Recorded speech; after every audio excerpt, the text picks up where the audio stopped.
The crunch of gravel under unfamiliar tires was the first assault. Brenda, president of the Lake Point Homeowners Association, a self-appointed empress of our little fiefdom, was marching up my porch steps, a clipboard her scepter of imagined authority. "Mr. Henderson," she began, her voice like nails on a chalkboard, "I'm here for the annual safety inspection. I need access to your cabin, including the boathouse and all outbuildings." My cabin. My grandfather's cabin, built with his own hands, a sanctuary where the only rules were the quiet lapping of water and the crackle of the evening fire. I was enjoying my coffee, the steam a fragile shield against the morning chill and, apparently, against uninvited despots. "Brenda," I said, my voice deliberately calm, a counterpoint to her aggressive posture, "that won't be happening. You have no right to enter my private property." Her face, a mask of perpetual indignation, tightened. "It's in the bylaws. Section 4, subsection B. I can, and I will inspect for compliance." She actually puffed her chest out. I nearly smiled. "You're mistaken about your authority, and you're certainly mistaken if you think you're setting foot in there without a warrant signed by a judge. This is private property, Brenda, not a common area," she sputtered, her face reddening. "This is insubordination. You'll be hearing from our lawyer. I'll sue you. I'll have this cabin condemned." She waved the clipboard vaguely towards the lake, as if its placid surface was somehow her legal muscle.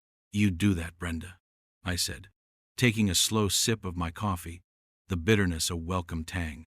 "You go right ahead and sue."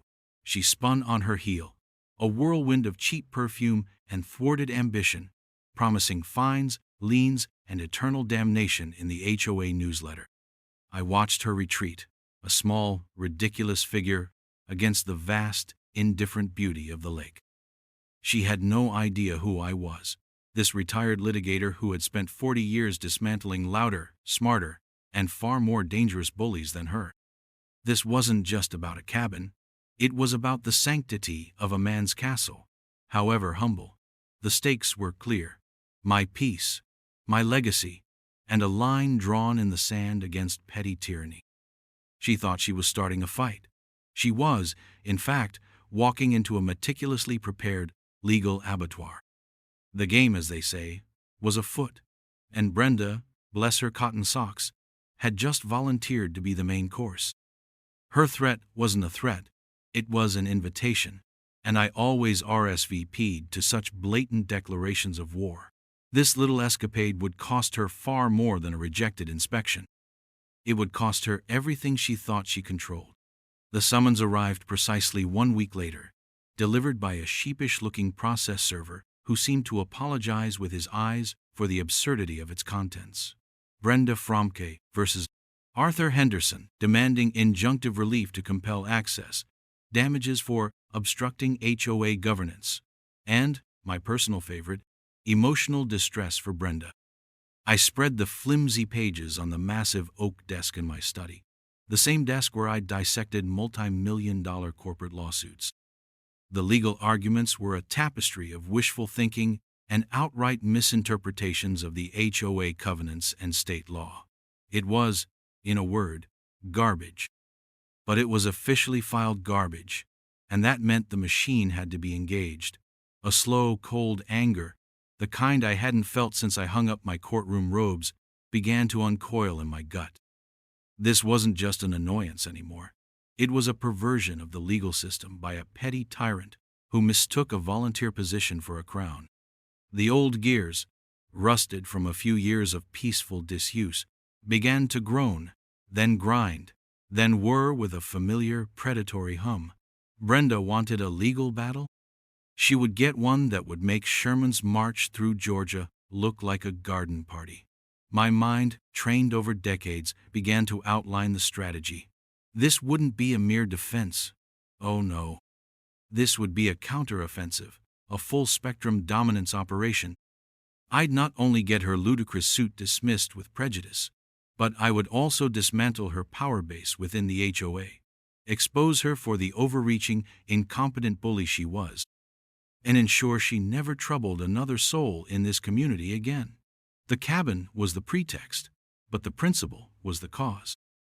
I picked up the phone, a relic by today's standards, but its weight felt good in my hand. I dialed a number I hadn't called in years. "Marcus," I said when the familiar voice answered. "It's Arthur." Dust off the old letterhead. We've got a live one. A particularly stupid one, which always makes it more fun. Marcus, my former protege, and now a formidable attorney in his own right, chuckled. "Arthur, I thought you were communing with nature. What kind of trouble has found you in paradise?" "The HOA kind," I replied, a grim smile touching my lips.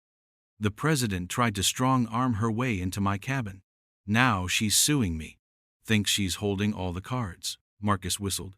"She has no idea, does she?" "Not a clue," I said. "Send me everything you have on HOA, overreach, trespass, abuse of process, and throw in defamation for good measure. I want to hit her with a countersuit that'll make her teeth rattle." The war room was officially open. Brenda's frivolous lawsuit wasn't a threat. It was a declaration, and I was about to answer it with overwhelming force. The quiet retiree was gone, the litigator was back, and he was hungry. The first phase was reconnaissance, a meticulous gathering of intelligence. Brenda, in her puffed-up self-importance, had left a trail of breadcrumbs wider than a logging road. I started with the HOA's own governing documents, which she clearly hadn't read with any degree of comprehension, or perhaps at all. The bylaws she'd brandished like a holy text were, in fact, quite specific about the limitations of HOA power, particularly regarding entry onto private property without owner consent or a genuine emergency. Her Section 4, subsection B, was about maintaining common areas, not storming private dwellings for ill-defined safety inspections. My grandson, David, a whiz kid with computers who owed me for a lifetime of fishing trips, became my tech operative. He delved into the HOA's poorly secured website and online forums, emerging with a trove of Brenda's officious pronouncements, minutes from sparsely attended meetings where she steamrollered dissenting opinions, and a string of complaints from other residents that had been summarily dismissed. "Grandpa," David said, his eyes wide, "this woman's a digital Napoleon. She's declared war on dandelions, dictated acceptable shades of beige for mailbox posts, and tried to fine Mrs. Henderson next door because her wind chimes were excessively melodic." Each piece of information was a nail for Brenda's legal coffin. I then took quiet walks around the neighborhood, striking up casual conversations with other residents. Stories poured out, Brenda measuring lawn heights with a ruler, issuing violation notices for bird feeders deemed too squirrel attractive, attempting to dictate holiday decoration themes.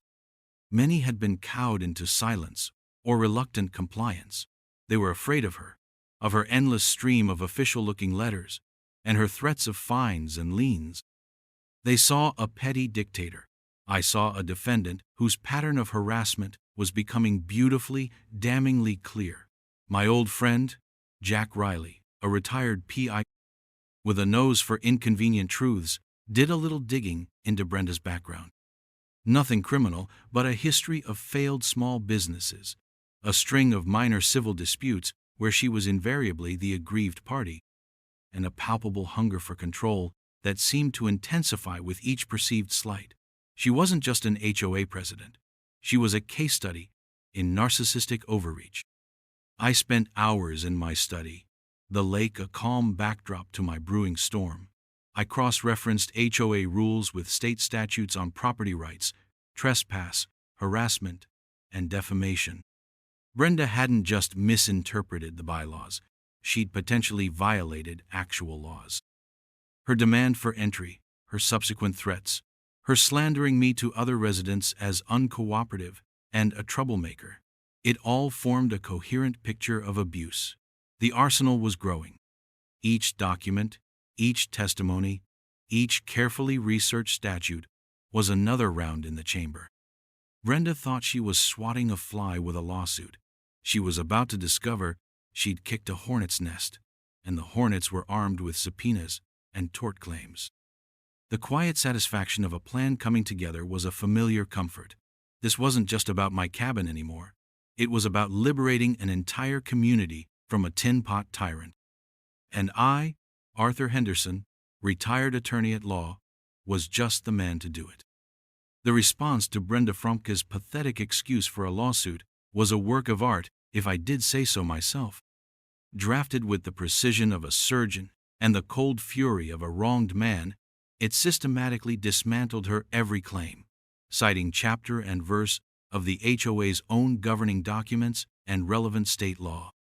Marcus, my former protege, reviewed it with a gleam in his eye.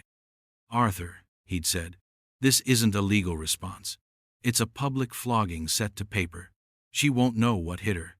But that was merely the shield. The sword was the countersuit. Count 1. Trespass, for her attempted unlawful entry. Count 2. Harassment, citing a pattern of conduct not just against me but, with supporting affidavits I was already collecting, against other residents. Count 3. Defamation, for the disparaging remarks she'd made about me to third parties in her official capacity as HOA president, remarks that were now meticulously documented. Count 4. Abuse of process, for filing a frivolous and vexatious lawsuit with the intent to intimidate and coerce. Count 5. Intentional infliction of emotional distress, turning her own ridiculous claim back on her, but this time with actual grounds. We sought not only the dismissal of her suit with prejudice but also substantial compensatory and punitive damages, an injunction preventing her from setting foot on my property or communicating with me directly, and, the cherry on top, a demand for her removal from the HOA presidency due to gross malfeasance and violation of her fiduciary duties. The language in these documents was no longer the easy vernacular of a retiree. It was the sharp, incisive prose of a seasoned litigator. Every word was a weapon, every citation a bullet. I pictured Brenda receiving these documents. Her initial bluster, followed by confusion, then a dawning, sickening realization that she had profoundly, catastrophically misjudged her opponent. I imagined the thud of the hefty legal package on her cheap welcome mat was audible from my porch across the lake. The process server I hired this time was a burly ex-Marine named Sal, who took a certain grim pleasure in delivering bad news to deserving parties. He reported back that Brenda had accepted the papers with a sneer, which quickly turned to a slack-jawed pallor as she skimmed the first page of the countersuit. "Looked like she'd seen a ghost, Mr. Henderson," Sal had rumbled over the phone, a hint of satisfaction in his voice. Good. Ghosts were appropriate. She was, after all, dealing with a past she had foolishly resurrected. The filings were more than just legal documents. They were a declaration that the rules of engagement had changed. She had started a brushfire, expecting me to stamp it out with a polite letter. Instead, I'd called in an airstrike. The local courthouse, accustomed to minor disputes and traffic violations, was about to get a taste of big city litigation. This wasn't just Arthur Henderson, cabin owner, versus Brenda Fromke, HOA busybody. This was a tactical legal operation designed for maximum impact and unequivocal victory. And it was, I had to admit, invigorating. The fight was on. The discovery phase began, a period of forced transparency that bullies like Brenda universally despise. Our requests for documents landed on the HOA's bewildered part-time secretary like a meteor shower. We asked for everything. All meeting minutes for the past 5 years, complete financial statements, expense reports filed by Brenda, all correspondence related to violation notices, and, critically, any and all records pertaining to the alleged safety inspection program she claimed gave her carte blanche to enter private homes. Brenda's initial response, through the remarkably inept attorney she'd managed to retain, a local divorce lawyer who clearly moonlighted in HOA squabbles out of desperation, was a masterclass in obfuscation. They sent incomplete records, heavily redacted documents, and a letter arguing that most of what we requested was irrelevant or overly burdensome. Marcus, acting as my official counsel while I pulled the strings, fired back with a motion to compel, so sharply worded it practically smoked.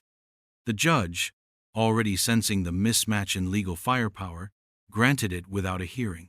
The documents, when they finally arrived, were a goldmine. Financial irregularities winked from the spreadsheets. HOA funds used for Brenda's leadership seminars at suspiciously resort-like locations. Exorbitant fees paid to a landscaping company owned by her brother-in-law.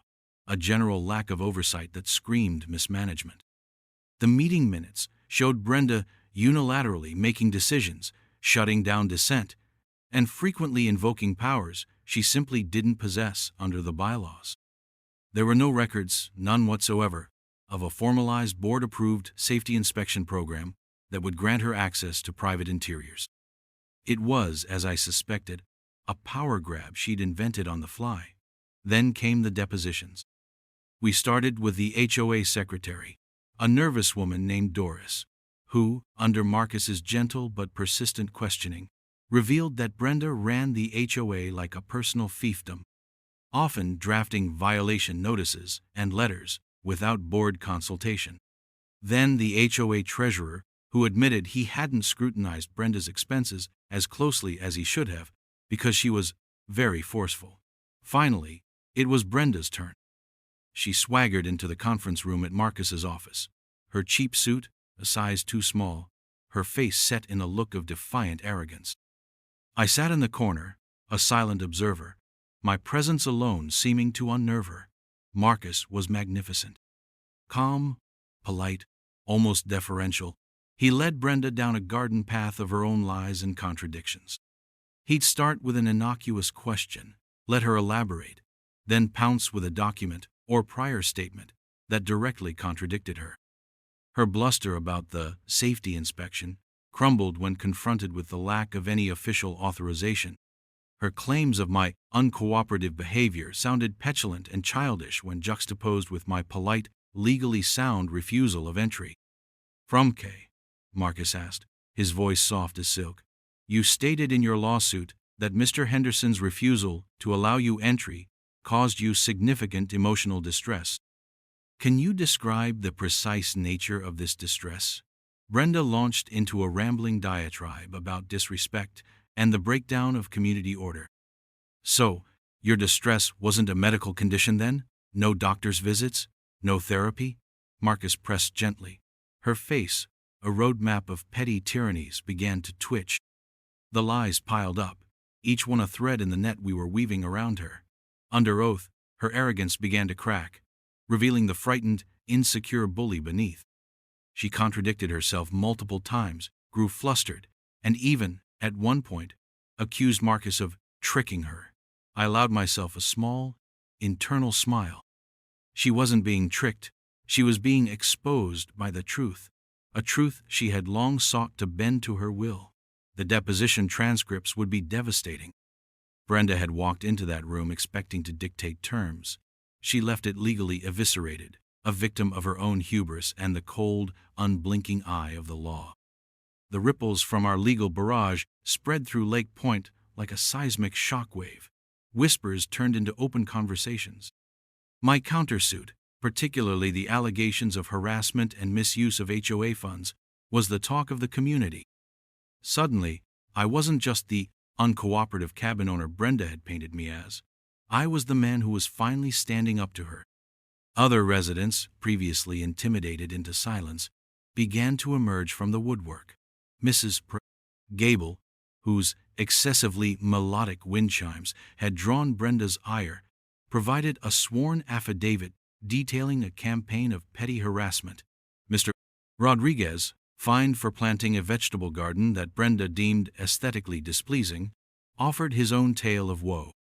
The Hendersons next door, no relation but now staunch allies, documented Brenda's rants about their perfectly acceptable beige mailbox.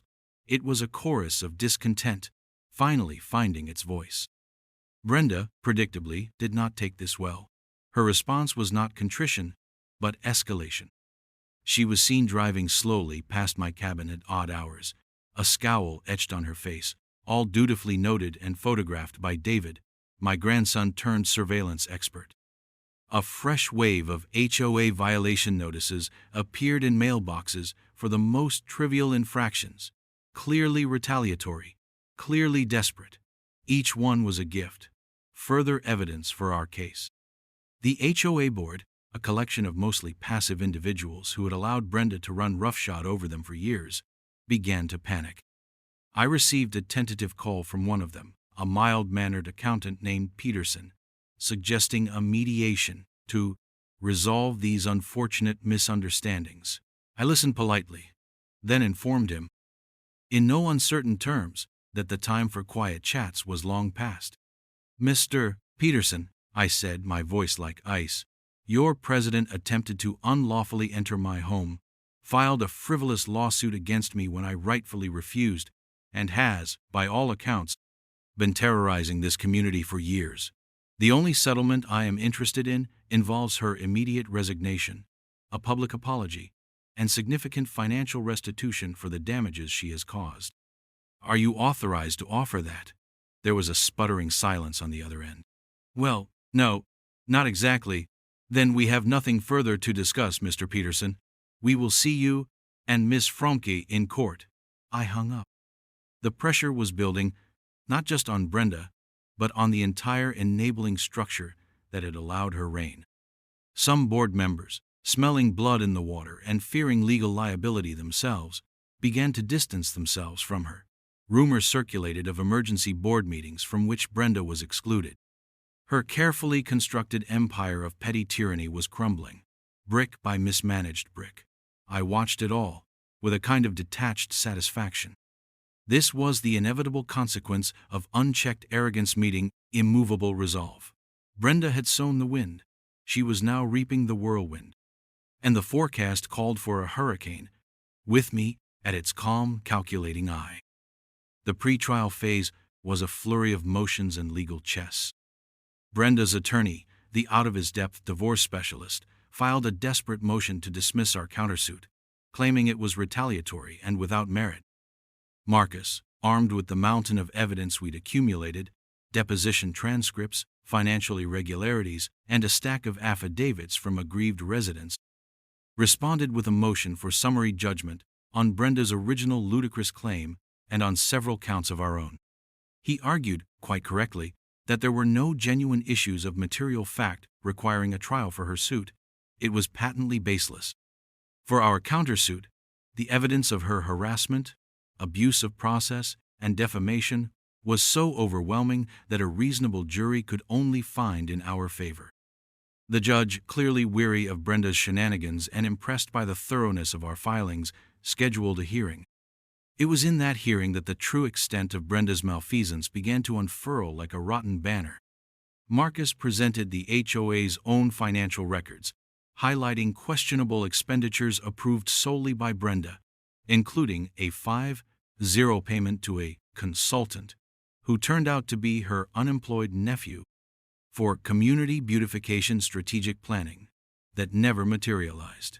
He detailed how Brenda had systematically ignored bylaws, bullied board members, and used HOA resources for personal vendettas. One particularly damning piece of evidence was an email chain unearthed by David from the HOA's poorly archived server, where Brenda explicitly instructed the secretary to find something, anything to cite me for, after our initial confrontation on the porch. It was a smoking gun, proving malice aforethought. This was no longer just about a cabin inspection. It had become a crusade to expose the rot at the core of the Lake Point HOA, a rot cultivated and nurtured by Brenda Fromke. My own past legal career furnished a few useful precedents. I recalled a case from early in my practice involving a condo board president who'd similarly abused his power. The ruling in that case, which emphasized the fiduciary duty of HOA officers to act in good faith and in the best interests of all members, became a cornerstone of our argument for Brenda's removal.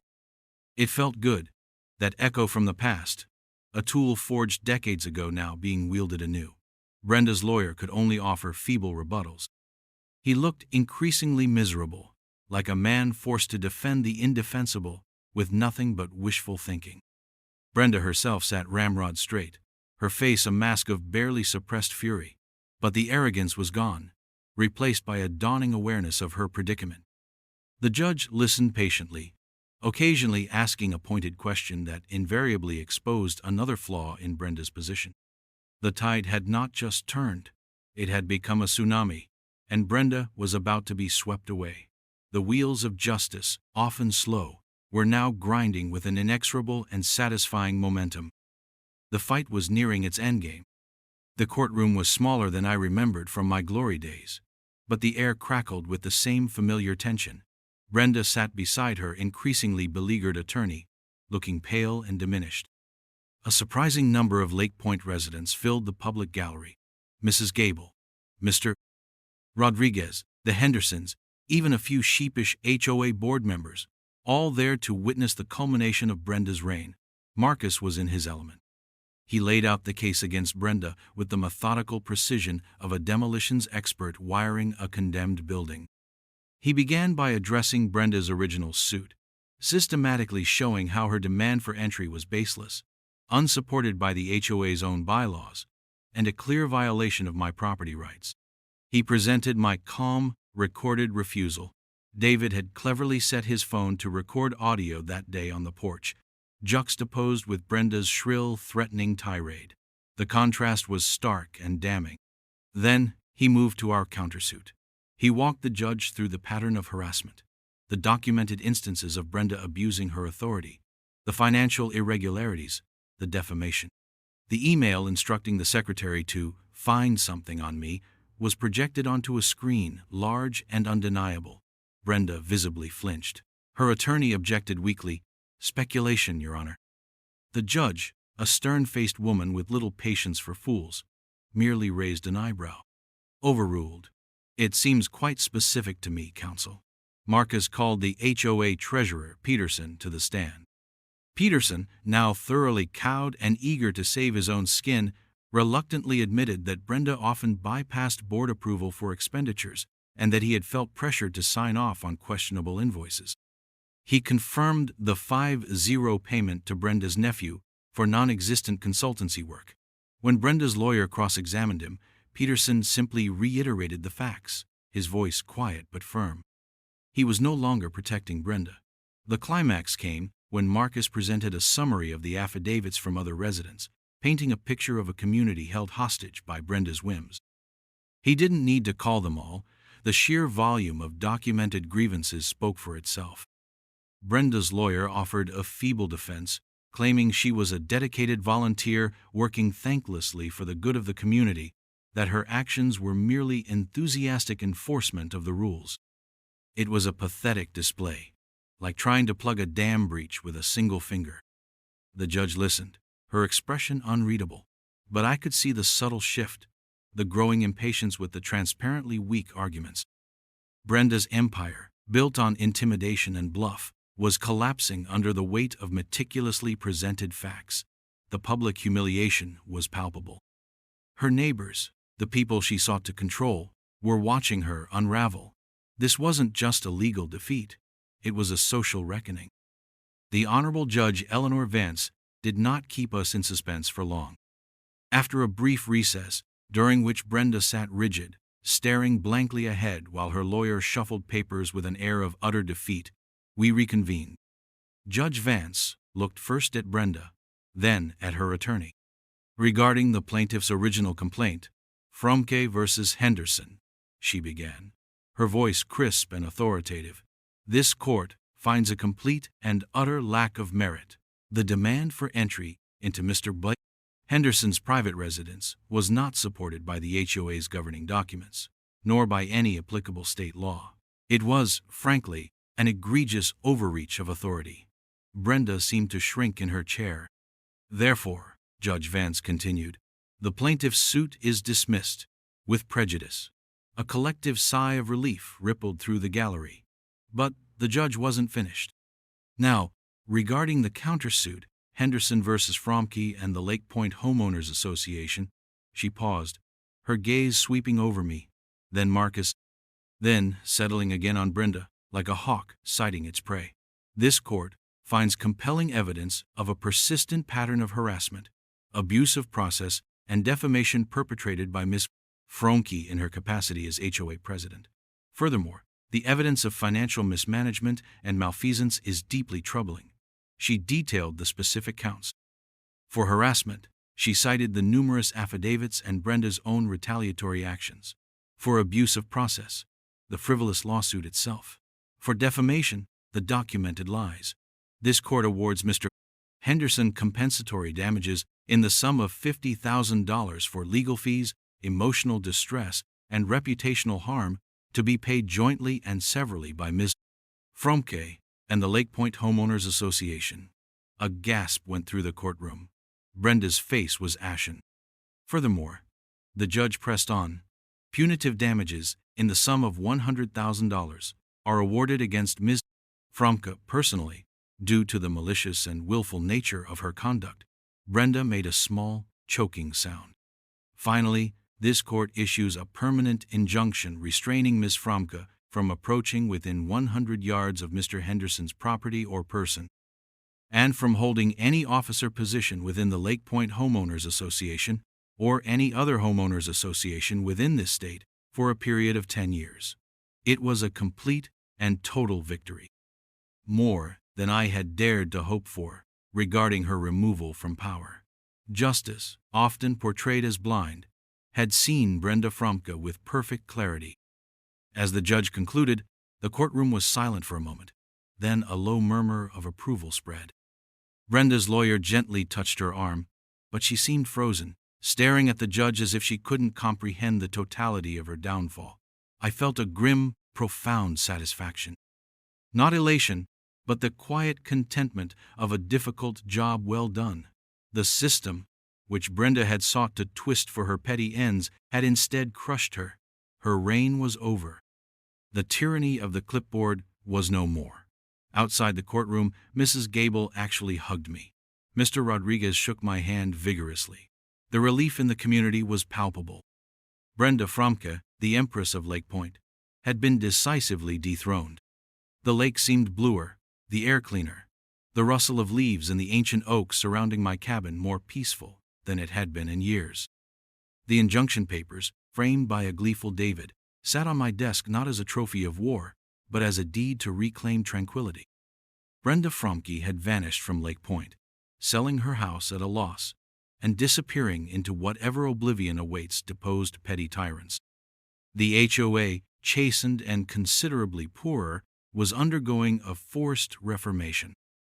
Peterson, the mild-mannered accountant, had been reluctantly thrust into the interim presidency, and the first item on the agenda was a complete overhaul of the bylaws and financial controls, with Marcus providing pro bono guidance to ensure they got it right this time.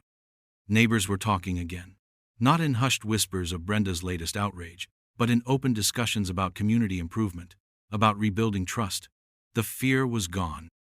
My cabin, the catalyst for this whole affair, felt like a sanctuary once more. The porch light, which I deliberately kept off during the height of the conflict, now burned brightly each evening, a small beacon of normalcy restored. The locked gate at the end of my drive wasn't just a physical barrier. It was a symbol of inviolable boundaries, respected and now legally reinforced. I reflected on the battle. It had consumed months of my retirement, dragged me back into a world I thought I'd left behind. There was a cost, not in money, for the damages awarded more than covered that, but in time, in peace of mind, temporarily surrendered. Yet, it had been necessary.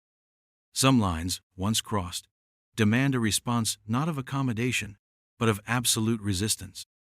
My family, my wife Sarah, and our children, had been my unwavering support. Understanding the principle I was fighting for went far beyond a mere cabin. It was about legacy, yes, but also about the simple right to be left alone, to live without the shadow of unwarranted interference. I took a copy of the final judgment, walked down to my fire pit by the lake, and with a certain ceremonial satisfaction, fed it to the flames. It wasn't an act of erasure, but of closure. The legal documents had served their purpose. The true victory was in the quiet lapping of the waves against the shore, undisturbed. A new peace settled over Lake Point, a peace born of a battle hard fought and decisively won. The community knew that vigilance was the price of freedom, even freedom from an overzealous HOA president. And though I returned to my books and my fishing rod, a part of me, the old litigator, remained watchful. For tyranny, even in its most ludicrous clipboard-wielding form, must always be met with unwavering resolve. The war was over. The peace was mine.